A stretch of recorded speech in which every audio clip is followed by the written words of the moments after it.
அனைவருக்கும் வணக்கம். இன்னைக்கு நம்ம பானு ட்ரெடிஷன் சேனல்ல கிராமத்து சுவையில் மீன் குழம்பு எப்படி செய்யறதுன்னு இந்த வீடியோவில் பார்க்கலாம். மீன் குழம்புக்கு தேவையான பொருட்கள் என்னென்னு சொல்கிறேங்க. மீன் நகர மீன் எடுத்திருக்கேன். இது ஒரு 1/2 கிலோ. இந்த நகர மீன் வறுக்கிறதுக்கும் ரொம்ப நல்லா இருக்குங்க. இது ஒரு 1/2 கிலோ. மீனோட போட்டு பிசைகிறதுக்கு 1.5 ஸ்பூன் கல் உப்பு, 1 டீஸ்பூன் மஞ்சத்தூள். அடுத்து இந்த மீன் குழம்புக்கு நம்ம ஒரு பொடி தயார் பண்ண போகிறோம். அந்த பொடிக்கு என்னென்ன வேணும்னு சொல்கிறேன். சீரகம் 1 ஸ்பூனு, சோம்பு 1 ஸ்பூனு, கடுகு 1 டீஸ்பூன், வெந்தயம் சும்மா ரொம்ப கம்மியாக சேர்த்துக்கோங்க, ஒரு 1/4 டீஸ்பூனுக்கும் கம்மியாக. மிளகா நான் காஷ்மீரி மிளகா 3 எடுத்திருக்கேன். உங்களுக்கு காரத்தக்கன 4 கூட எடுத்துக்கலாம். சிவப்பு மிளகா 4, மல்லி 3 ஸ்பூனு. இவ்வளோதாங்க பொடிக்கு தேவையானது. அடுத்து வதக்கி அரைக்கிறதுக்கு இது 100 கிராம் சின்ன வெங்காயம் எடுத்திருக்கேன். தக்காளி 5, பூண்டு 10 நம்பர் சின்னதாக இருக்கிறதுனால நான் கொஞ்சம் கூட வச்சுருக்கேன். தேங்காய் 2 சின்ன துண்டு. அடுத்து எண்ணெய் குழம்புக்கு தேவையான அளவு கொஞ்சம் கூடவே சேர்த்துக்கலாம். தாளிக்கிறதுக்கு நறுக்கின பெரிய வெங்காயம் 1, ஒரு பெரிய நெல்லிக்காய் அளவு எடுத்துக்கோங்க. பச்சை மிளகாய் 2. இதை நம்ம முழுசாகவே குழம்புல போட போகிறோம். கடுகு 1 டீஸ்பூன். ஏற்கனவே கடுகு நம்ம பொடிக்கும் சேர்த்துருக்கோம். வெந்தயம் ஒரு 10 நம்பர் சும்மா கொஞ்சமாக எடுத்துக்கோங்க, 10 வெந்தயம் தாளிக்கிறதுக்கு. கருவேப்பிலை, கொத்தமல்லி சிறிதளவு. இவ்வளோதாங்க தேவையான பொருட்கள். இப்போ வாங்க எப்படி செய்யலான்னு பார்க்கலாம். முதல்ல புளியை ஊற வச்சுக்கோங்க. அடுத்து மீனில் உப்பும் மஞ்சத்தூளும் சேர்த்து பெசரி வச்சுக்கலாம். இது கொஞ்சம் நேரம் ஊறட்டும். இப்போ ஒரு பாத்திரத்தை அடுப்பில் வச்சு எண்ணெய் ஊற்றாம இந்த பொடிக்கு வறுத்துக்கலாம். வெந்தயம், கடுகு,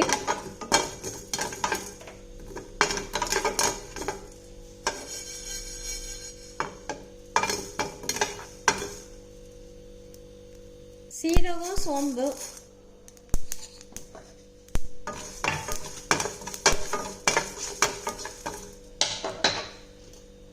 மிளகா,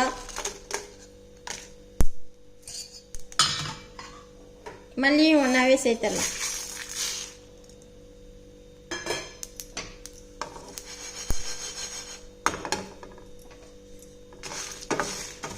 லைட்டாக வாசனை வந்தால் போதுங்க, ரொம்ப வறுக்கக்கூடாது.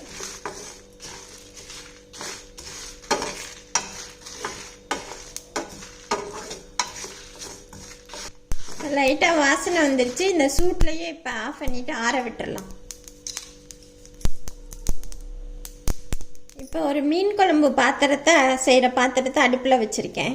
இந்த பாத்திரத்தில் நான் கேரளா போயிருந்தப்போ வாங்கியிருந்தேங்க. இதில் செஞ்சோன்னா மீன் குழம்பு உடையாது. மீன் எண்ணெய் ஊற்றிக்கிறேன்.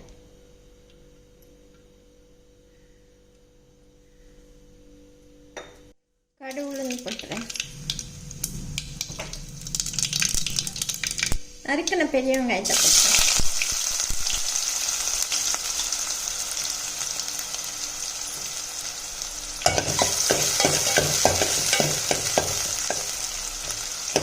கருவேப்பிலையும் சேர்த்துறேன்.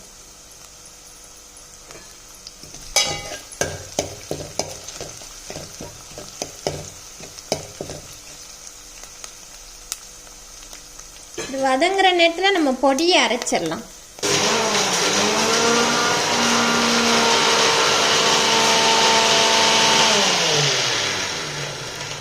வெங்காயம் பாதி வதங்கிச்சுங்க. இப்போ நம்ம பொடிச்ச பொடியை சேர்த்துடலாம். லேசாக 1 நிமிஷம் அந்த எண்ணெயில் வதக்கிட்டு அப்புறம் நம்ம புளியை கரைச்சி ஊற்றிடணும்.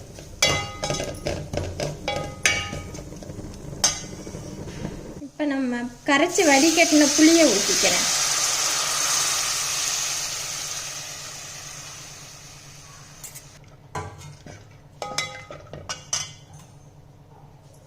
இன்னும் கொஞ்சம் தண்ணி சேர்த்துக்கிறேன் அளவா.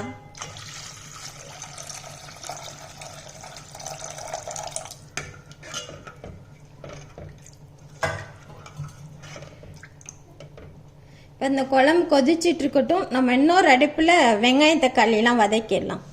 ஒரு சட்டி அடுப்பில் வச்சு எண்ணெய் ஊற்றிக்காங்க. பூண்டு,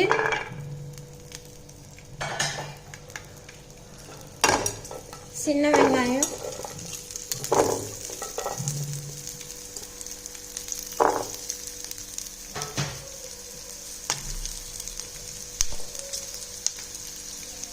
தக்காளியும் முழுசாவே சேர்த்துக்கலாம்.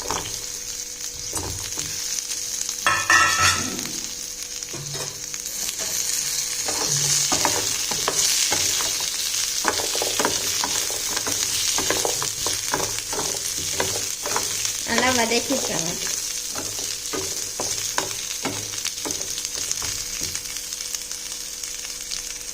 வெங்காயம் தக்காளி பூண்டு 3 வதங்கிடுச்சுங்க.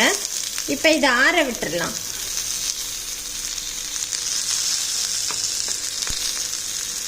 மிக்சியில் முதல்ல தேங்காயை ஒரு சுற்றிட்டு இது ஆறினோன்னு அரைச்சி எடுத்துக்கலாம். இன்னொரு அடுப்பில் குழம்பு கொதிச்சிட்ருக்குங்க. இப்போ இதோட பச்சை மிளகாய் முழுசாக சேர்த்துடலாம்.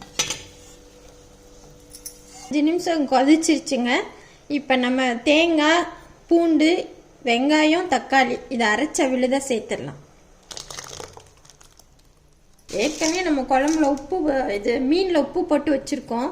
இன்னும் கொஞ்சம் லேசாக உப்பு சேர்த்துக்கிறேன். இதோட இன்னும் கொஞ்சம் நம்ம தேவையான அளவு கரெக்டாக தண்ணி வச்சுக்கலாம். கடைசியாக மீன் போட்டோம்னா தண்ணி ஊற்ற வேணாம்.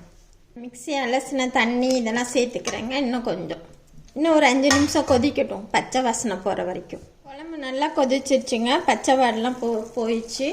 இப்போ நம்ம மீனை சேர்த்துடலாம்.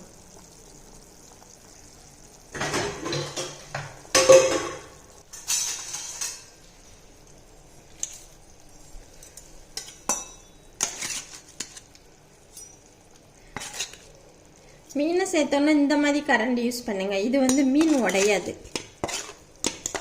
மீனை நம்ம குழம்புலேருந்து எடுக்கிறதும் ஈஸி.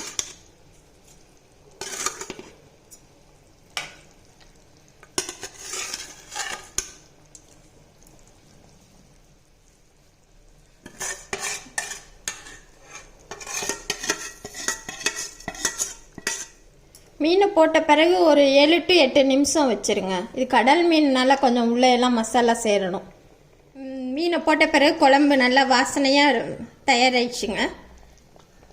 இந்த மீனில் ஒமேகா 3 அதிக அளவில் இருக்குது. பால் ஊட்டுற தாய்மார்கள் இதை மீனை சாப்பிட்டுட்டு வரையில் தாய்ப்பால் வழியாக குழந்தைகளுக்கு நோய் எதிர்ப்பு சக்தி அதிகமாக கிடைக்கும். இப்போ லேசாக கொத்தமல்லி தூவிட்டு குழம்பு ஆஃப் பண்ணிடலாம். கமகம வாசனையோட மீன் குழம்பு தயாராகிடுச்சுங்க. இந்த மாதிரி கேரளா ரைஸோடு சேர்த்து சாப்பிடையில ரொம்ப டேஸ்ட்டாக இருக்கும். நீங்களும் ட்ரை பண்ணி பாருங்கள்.